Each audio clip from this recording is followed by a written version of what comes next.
Hyderabad BJP ఆఫీస్లో high tension నెలకొంది. BJP ఆఫీస్కు భారీగా చేరుకుంటున్నారు పోలీసులు. ఆఫీస్ ఇన్ఛార్జ్తో పోలీసులు సమావేశం నిర్వహించిన ఆ విజువల్స్ మరి కాసేపట్లో మీరు చూడబోతున్నారు ఆర్టీవీ స్క్రీన్ మీద. గాంధీ భవన్ ముందు ప్రశ్నిస్తున్నారు. తెలంగాణ పేరుతో వెలుస్తున్న పోస్టులపై ఆరా తీస్తున్నారు. ఆ విజువల్స్ మీరు చూడొచ్చు. రేవంత్ రెడ్డి 2 ఏళ్ల పాలన రిపోర్ట్ కార్డు అంటూ కూడా ఇటు కాంగ్రెస్ ప్రభుత్వ పాలనను ప్రశ్నిస్తూ గాంధీ భవన్ ముందు ప్రశ్నిస్తున్న తెలంగాణ పేరుతో వెలిసిన పోస్టులపై ఆరా తీస్తున్నారు పోలీసులు. పోస్టర్లలో కాంగ్రెస్ 2 ఏళ్ల పాలనపై విమర్శలకు సంబంధించి మాట్లాడుతున్న క్రమం. 2 ఏళ్లు 6 చేతులు ఒక చేతకాని సీఎం అంటూ పోస్టర్లు వెలిశాయి. తెలంగాణ రియల్ ఎస్టేట్ అంతా అన్నదమ్ముల గుప్పిట్లో అంటూ కూడా ప్రస్తుతం దాంతోపాటు అనేక అంశాలని ఆ పోస్టర్లో మీరు చూడొచ్చు.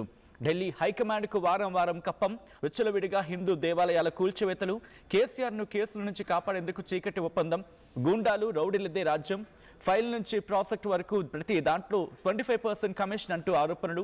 ఇది ప్రజాపాలన కాదు, పక్కా దోపిడీ అంటూ పోస్టర్లు వెలిసాయి. ఒకసారి ఆ పోస్టర్ల అంశాన్ని, ఆ పోస్టర్ల విజువల్స్ని మీరు చూడడం జరుగుతోంది ఆర్టీవీ స్క్రీన్ మీద.